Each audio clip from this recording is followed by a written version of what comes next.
এখন ঘড়ি কাঁটায় বাজে সকাল 7:30। উঠেছি 6টায়।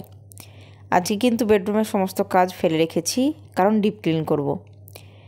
কিচেনে থালাবাটি ধুয়ে ক্লিন করে রান্নাও বসিয়ে দিয়েছি। একদম সিম্পল রান্না হবে, খুব তাড়াহুড়োর মধ্যে আছি, মেয়েকে স্কুল নিয়ে যেতে হবে। সকালের খাবার রেডি। এখন ঘড়ি কাঁটায় বাজে পুরো 10টা। এই যে আমি রেডি হয়ে গিয়েছি, মেয়েকে নিয়ে যাচ্ছি, ওর পরীক্ষা। তো আমি ফুললি রেডি হয়ে গেছি, মেয়েও রেডি হয়ে নিচে। চলো যাওয়া যাক, ওকে রেখে আসি। এসে আমার সমস্ত কাজ পড়ে আছে, এই যে সমস্ত কাজ, সবটা আমি পুরো ক্লিন করব রুমগুলো। তো ডাইনিং রুম সমস্ত ক্লিন করতে হবে, ওই জন্য এইভাবে রেখে যাচ্ছি, এসে সবটাই ক্লিন করব। চলো ওঠো, কাদা, সব কাদা। তিনজনে বেরিয়ে পড়েছি, আর যেখানেই তাকাচ্ছি শুধু জল জমে আছে।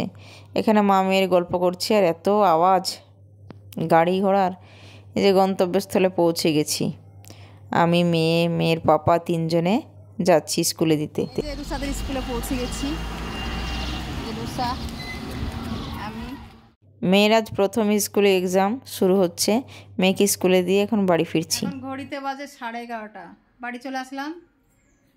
এই যে বাড়ি এসেছি, এখন ড্রেস চেঞ্জ করে নিই। বাড়ি এসে একটু বসবো ভাবছি, 5 মিনিট মতো, একটু ফ্যানটা অন করে বসে তারপর সমস্ত কাজ বাকি আছে। সমস্ত কাজ কমপ্লিট। 2:45 বাজে। স্নান করে বেরিয়ে এসে এখনও খাইনি, প্রচুর খিদে পেয়ে গেছে।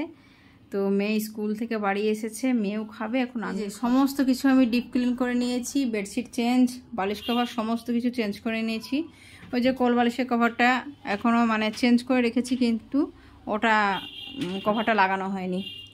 তো বেডশিট চেঞ্জ করা হয়েছে। আর না, সমস্ত জামা কাপড় নামিয়ে গুছিয়ে পরিষ্কার করে আবার ঠিকঠাক করে রাখলাম। এই কভারটা, টেবিলের কভারটা সবটাই চেঞ্জ করেছি, চেঞ্জ করে সবটা জমা পড়ে আছে। মেঘলা যা ওয়েদার, এখন মেঘ করছে, সব সময় বৃষ্টি, ওই জন্য কিন্তু এখন ক্লিন করলাম না। দেখি কালকে হয়তো ক্লিন করতে পারি, যদি বৃষ্টি না হয়। এই যে চেয়ারে জমা পড়ে আছে জামা কাপড়।